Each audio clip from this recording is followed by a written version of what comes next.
Nous sommes au début de l'année et on a souvent comparé la vie de l'enfant de Dieu à un pèlerinage dans le désert. Or, un voyage dans le désert, la réussite de ce voyage dépend en grande partie des points d'eau, c'est-à-dire des lieux de ravitaillement. Et je voudrais ce matin attirer votre attention sur des points d'eau qui sont décrits dans la Bible, des points de ravitaillement spirituel pour l'enfant de Dieu qui doit traverser le désert. Alors, ce matin, nous allons nous arrêter à 3 points d'eau dans la Bible. Le premier, nous allons le chercher dans le livre des Juges, au chapitre 15. Juges 15, à partir du verset 14 jusqu'au verset 19. Il s'agit de l'histoire de Samson. Lorsque Samson arriva à Léchi, les Philistins poussèrent des cris à sa rencontre. Alors l'Esprit de l'Éternel le saisit. Les cordes qu'il avait au bras devinrent comme du lin brûlé par le feu, et ses liens tombèrent de ses mains. Il trouva une mâchoire d'âne fraîche, il étendit sa main pour la prendre, et il en tua 1000 hommes. Et Samson dit, avec une mâchoire d'âne, 1 monceau, 2 monceaux. Avec une mâchoire d'âne, j'ai tué 1000 hommes. Quand il eut achevé de parler, il jeta de sa main la mâchoire, et l'on appela ce lieu Ramath-Léchi. Pressé par la soif, il invoqua l'Éternel et dit, « C'est toi qui as permis par la main de ton serviteur cette grande délivrance. Et maintenant, mourrai-je de soif et tomberai-je entre les mains des incirconcis ?» Dieu fendit la cavité du rocher qui est à Léchi et il en sortit de l'eau. Samson but, son esprit se ranima et il reprit vie. C'est de là qu'on a appelé cette source En-Hakoré. Elle existe encore aujourd'hui à Léchi. Samson fut juge en Israël au temps des Philistins pendant 20 ans. Samson vient de remporter une très grande victoire. Il a été livré par ses frères. Les Hébreux étaient à l'époque soumis aux Philistins. Et ils étaient sans armes, sans défense. Et les Philistins ont exigé des Hébreux qu'ils leur livrent Samson. Et ainsi, les Hébreux ont pris Samson et l'ont lié, et l'ont livré aux Philistins. Quelle cruelle, quelle amère expérience, être livré par ses frères aux ennemis du peuple. Israël n'avait pas compris que Samson avait été suscité par Dieu pour être un libérateur. Et voici donc Samson devant ses ennemis, lié, entravé, ne pouvant absolument rien faire devant ses ennemis déchaînés. Et le Seigneur est intervenu. Le Seigneur a fait tomber ses liens. Le Seigneur lui a donné la force, une force surnaturelle, puisqu'il est dit que c'est par le Saint-Esprit, c'est une force spirituelle qui a été donnée à cet homme, et en peu de temps, ses ennemis étaient à terre devant lui. 1000 hommes vaincus.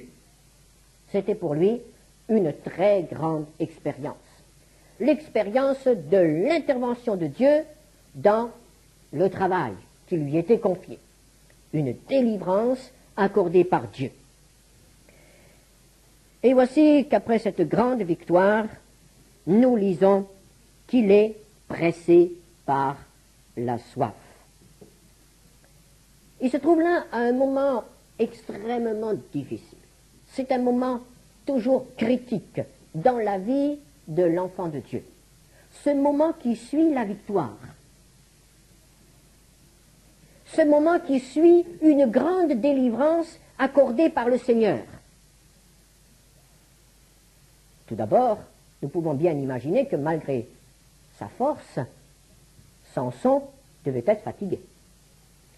Il y avait une fatigue physique. On n'affronte pas 1 millier d'adversaires seul, sans en éprouver de la fatigue. Il y avait donc dans son corps une grande, grande fatigue physique après un tel effort. Mais il y avait surtout en lui une tension qui s'est subitement relâchée. Et nous connaissons tous cette expérience. Au moment de l'épreuve, au moment du combat, au moment du danger, nous nous ramassons, nous tendons pour surmonter l'épreuve, pour affronter le danger. Et nous comprenons qu'à partir du moment où il y a eu cette confrontation avec ses frères, au moment où Samson a finalement dû accepter d'être livré aux Philistins, jusqu'au moment où il a été délivré des Philistins, il y a eu dans le domaine spirituel, dans le domaine nerveux aussi, chez Samson, une énorme tension. Et voici que maintenant, le danger est écarté. La victoire est remportée, il n'y a donc plus aucune raison d'être tendu. Et effectivement, le ressort se relâche. C'est une expérience que nous connaissons tous. Nous ne pouvons pas toujours être sur la défensive. Nous ne pouvons pas toujours être d'attaque. Il y a donc des moments où la tension se relâche. Et c'est ce moment qui est particulièrement dangereux pour le chrétien. Et l'apôtre Paul nous le fait remarquer quand, dans l'Épître aux Éphésiens, au chapitre 6, il fait la description des armes du chrétien, de l'armure du chrétien.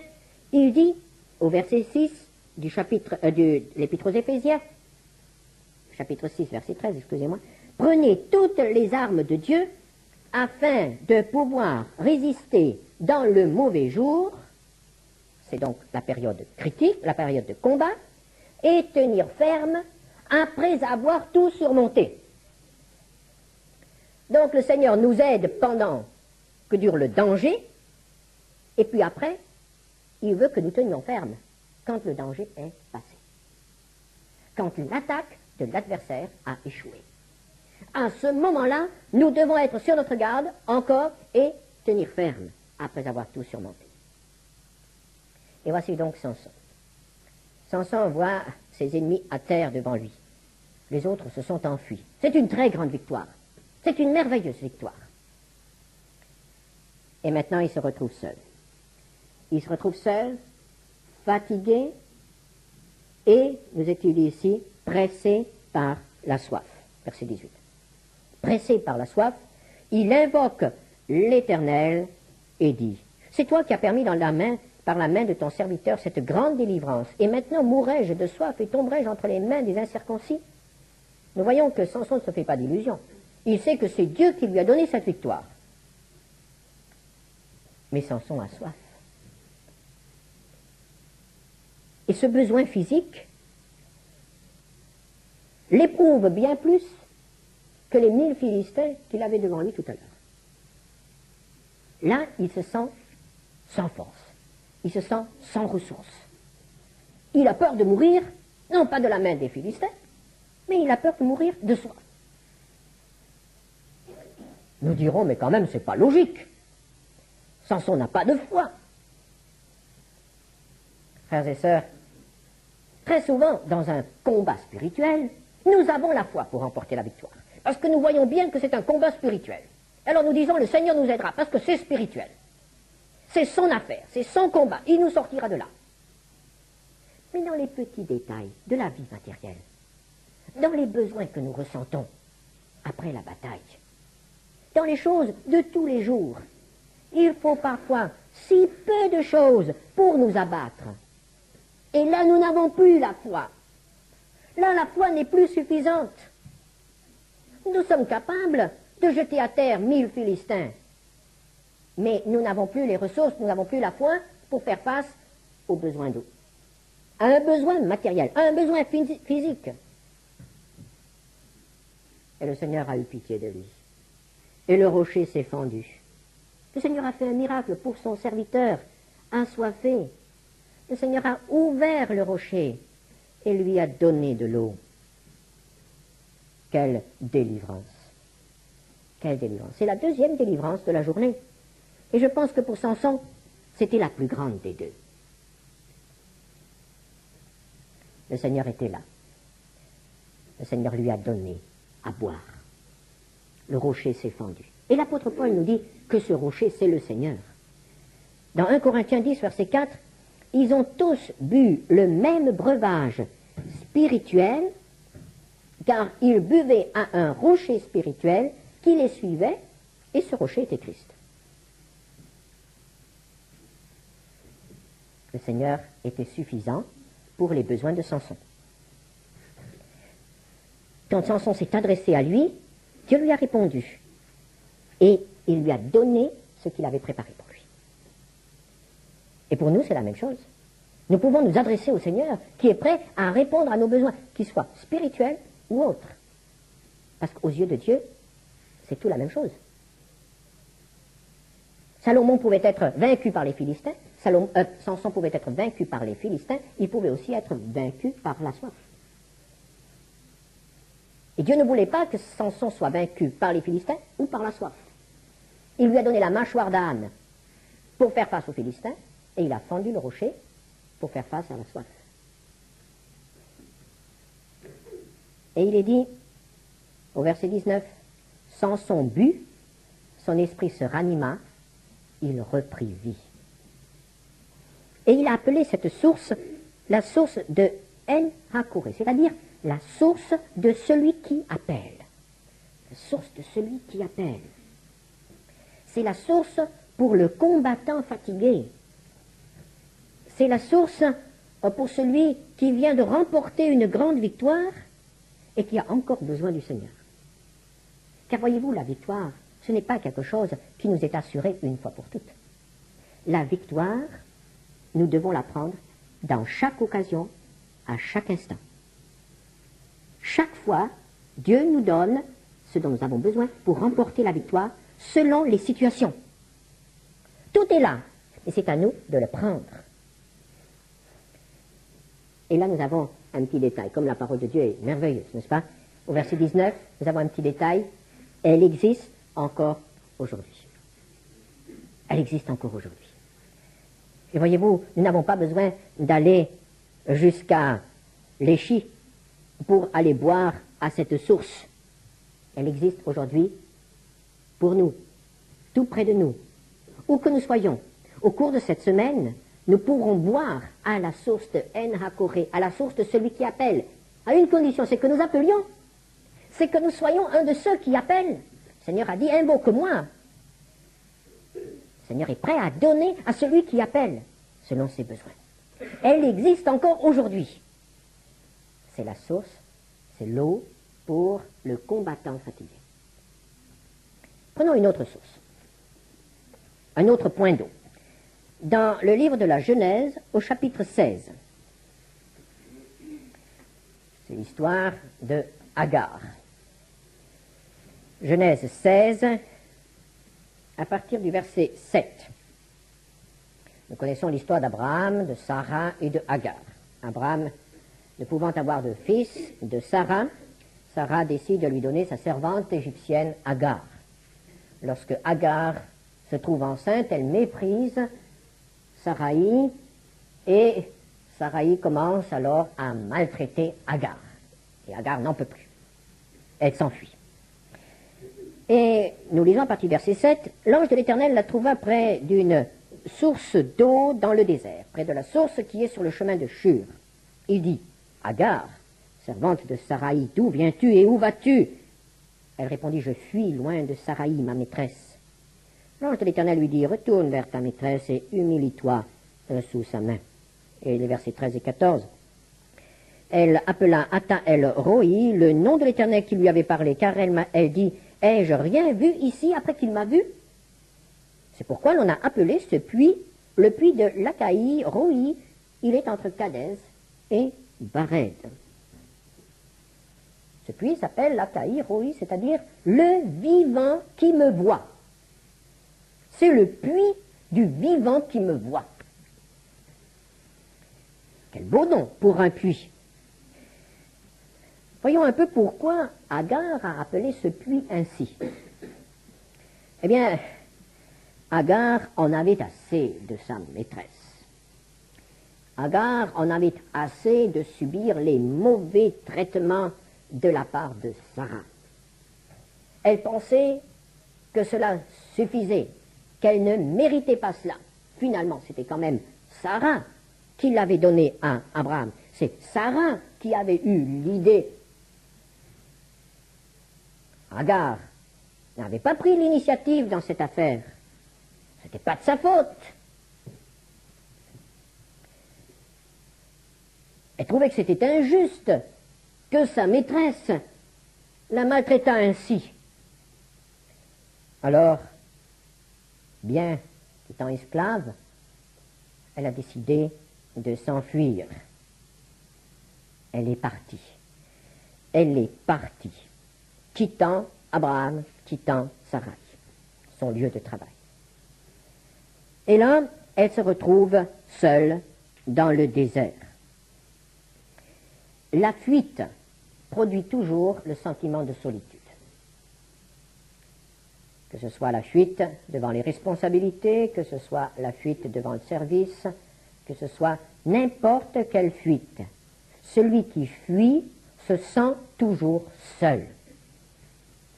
Celui qui fuit a toujours l'impression d'être abandonné, incompris, jugé, condamné. Le sentiment de solitude est lié à la fuite, que ce soit dans le domaine de la vie quotidienne ou que ce soit dans le domaine de la vie spirituelle. La solitude est le propre de celui qui fuit. Ici, nous avons la fuite devant le service. La fuite devant ce que Dieu exige. La fuite loin de la place à laquelle Dieu nous a mis. Agar était là.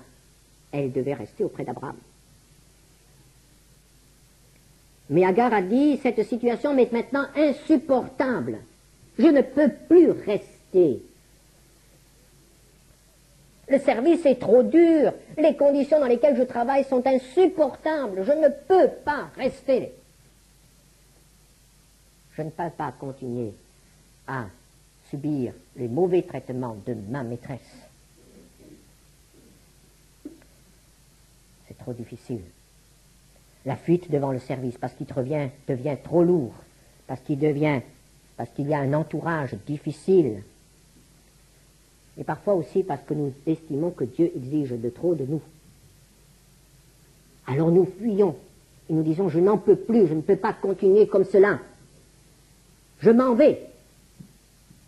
Et on fuit. Et on part dans le désert. Et c'est dans le désert qu'Agar a rencontré l'ange de l'Éternel. Elle n'a pas rencontré l'ange de l'Éternel près d'Abraham. Elle a rencontré l'ange de l'Éternel dans le désert, près du puits. Et l'ange de l'Éternel est là pour lui prouver qu'elle n'est pas abandonnée. Il y a le vivant qui voit. Le vivant qui la voit est présent au puits, est présent à ce lieu où Agar a finalement abouti dans sa solitude, dans son épuisement aussi. Et ce vivant qui la voit connaît toutes choses. Il sait ce qui s'est passé sous la tente de Sarai. Il sait quelles sont les relations, l'atmosphère très tendue qui règne là, sous la tente de Sarai. Il connaît toutes choses.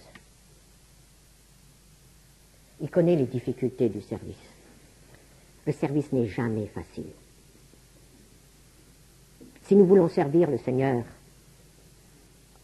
que ce soit dans notre milieu professionnel, que ce soit dans notre famille, que ce soit en classe, que ce soit aussi dans une œuvre ou dans une église, quel que soit le service que nous avons à assurer pour le Seigneur, ce service n'est jamais facile. Ce service ne sera jamais une partie de plaisir. Ce service sera toujours un travail. Et le Seigneur a dit à Adam, tu travailleras, tu mangeras ton pain à la sueur de ton front.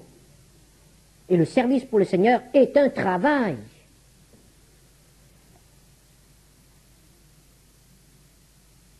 Jamais facile. Mais celui qui est vivant, celui qui voit aussi le service dans lequel vous vous trouvez, la situation difficile dans laquelle vous vous trouvez, les collègues qui ne vous comprennent pas, les clients qui sont difficiles, les patrons qui n'est pas facile, tout cela le Seigneur le voit dans votre service. Et qu'est-ce que l'ange va dire à Agar? Alors là, nous remarquons quelque chose qui nous étonne. Agar est quand même un peu plus ou moins victime, n'est-ce pas, de la chose. Et nous nous attendons à ce que le Seigneur la console. Et lui dise, oui, tu es une pauvre Agar. Tu es une pauvre Agar. Une pauvre fille, c'est pas juste ce qui t'arrive. Mais tu vas voir, je vais arranger tout cela. Et nous aimerions bien que le Seigneur nous dise, oh oui, tu es un pauvre. Tu es un pauvre. C'est vraiment de trop ce que tu fais. Ce que les autres te font, c'est vraiment de trop. Tu es un pauvre. Je vais arranger tout cela. Je vais changer le patron. Je vais convertir ton mari. Que dit le Seigneur à Agar? Il lui dit, verset 9, vous avez vu? Retourne vers ta maîtresse et humilie-toi sous sa main. C'est pas le chemin facile, ça. C'est pas le chemin facile. Tu t'es enfui. La fuite n'est pas selon ma volonté. Retourne. Retourne dans ton lieu de travail et humilie-toi sous sa main. Pourquoi? Parce qu'Agar avait aussi une part de responsabilité. Agar avait méprisé Sarai. Et Sarai ne devait pas être méprisée. Nous devons mépriser personne. Alors retourne et humilie-toi. Reprends ton service. Reprends ta place. Et un jour tu partiras. Oui, un jour tu partiras. Un jour tu pourras quitter la tente de Sarai. Quand je te le dirai. Et vous avez fait le calcul. Pendant combien de temps Agar a dû rester encore avec Sarai? Vous avez fait le calcul. 15 ans. 15 ans. Si vous êtes sur le point de fuir et qu'on vous dit restez encore 15 ans, quelle sera votre réaction? C'est un peu long. Retourne. 15 ans. Mais Agar n'est plus retournée comme elle était partie. Agar avait rencontré celui qui est vivant et celui qui voit. Et alors nos conditions deviennent différentes. Parce que nous savons qu'il nous voit. Que ce soit au puits dans le désert, ou que ce soit à la maison, ou que ce soit au lieu de travail, que ce soit au lycée, que ce soit en faculté, il est vivant et il nous voit. Et les choses sont différentes quand nous sommes vraiment conscients de sa présence là où nous devons servir.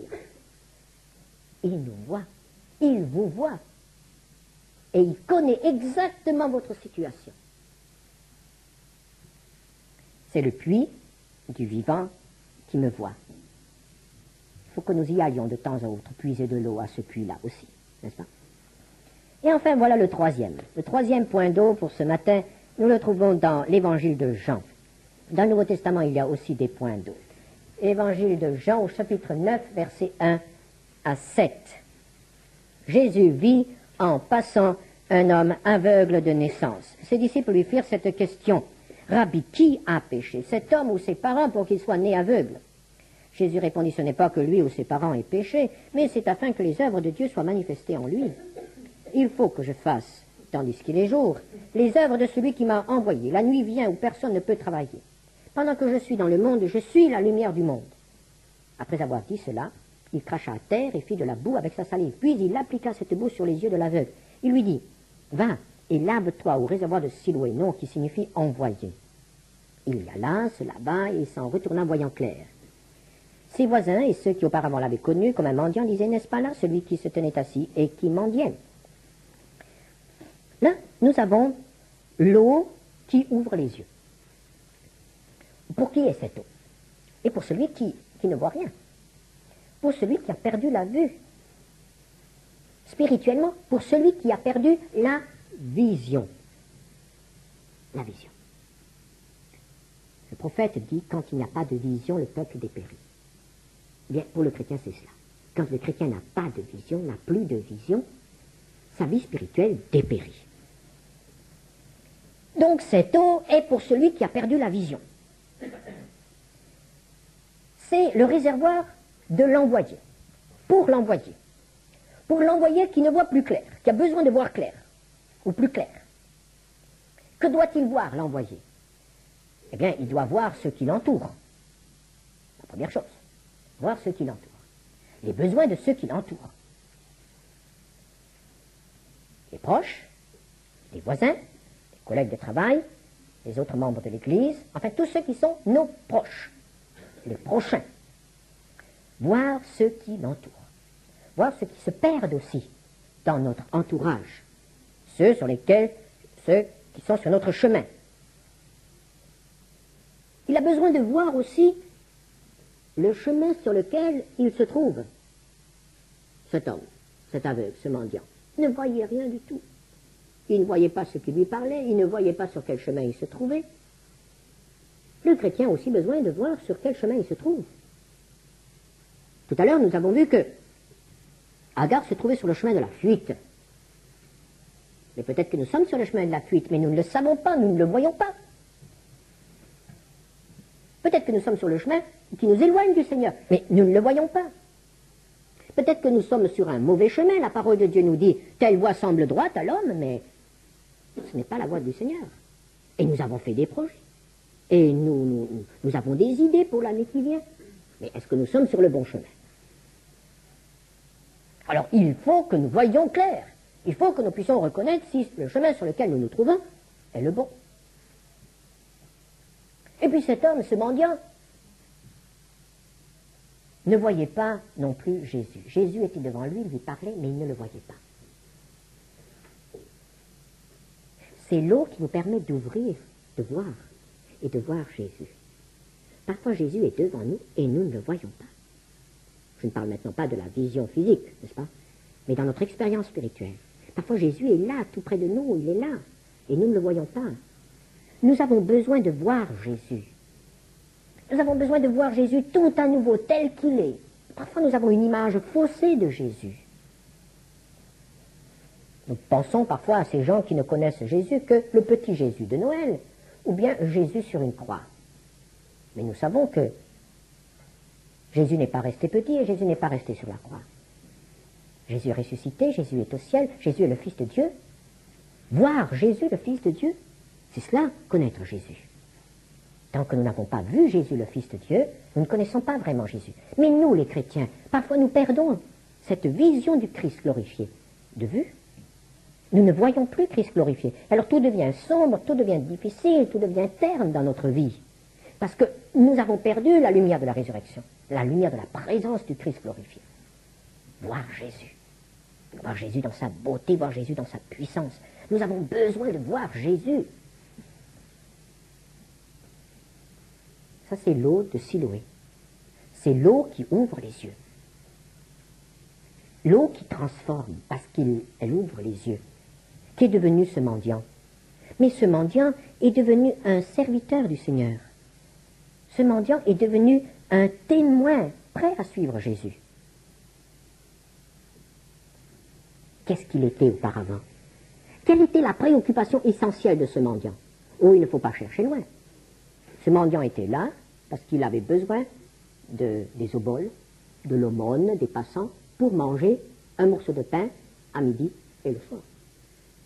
Le mendiant n'était pas là au bord du chemin pour s'amuser. Le mendiant n'était même pas là pour faire des réserves pour l'année suivante. Oh non. Il était préoccupé d'avoir assez d'argent pour manger le soir. C'était donc des besoins immédiats. Des besoins immédiats. Matériels. Et voyez-vous, parfois, nous, en tant que que fils du Seigneur, nous nous comportons en mendiants. Parce que nous sommes devant lui avec nos besoins immédiats. Nous avons besoin de quelque chose tout de suite. Nous sommes préoccupés par ces besoins immédiats. Alors que le Seigneur voudrait nous donner davantage. Le Seigneur voudrait nous ouvrir les yeux. À partir du moment où nous avons ouvert les yeux, à partir du moment où cet homme a eu les yeux ouverts, son statut social s'est transformé. Il n'était plus un mendiant, mais il était un homme comme les autres. Et probablement qu'il a commencé à travailler. Quand les yeux s'ouvrent, le statut social se transforme. Et spirituellement, il en est de même.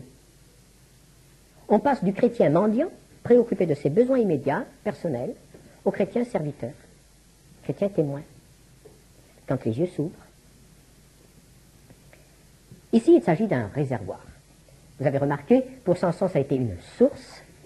Pour Agar, c'était un puits. Ici, Siloé est un réservoir. Il y a donc une réserve spirituelle, où nous pouvons aller à chaque instant de la journée pour nous laver les yeux afin de voir clair.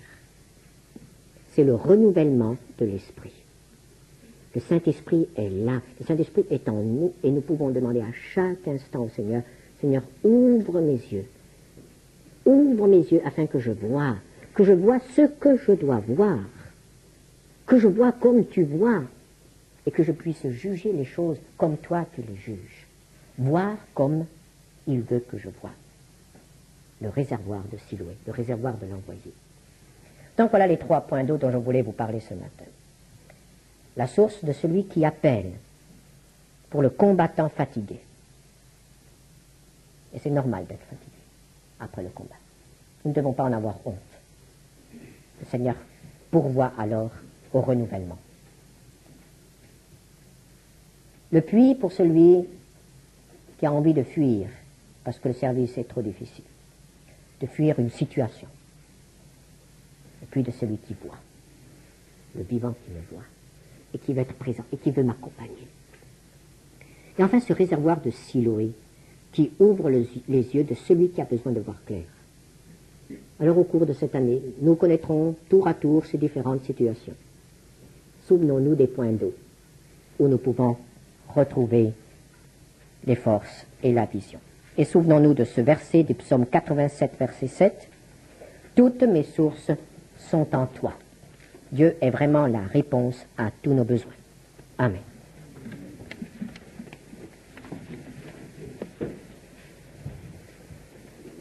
Merci Seigneur. Parce que quelle que soit notre situation, quels que soient nos besoins, tu les connais. Et tu as une réponse. Merci de tout cœur, Seigneur, parce qu'il y a des points d'eau. Ne permets pas que nous passions à côté, ou que nous négligions d'y boire, ou de nous y laver.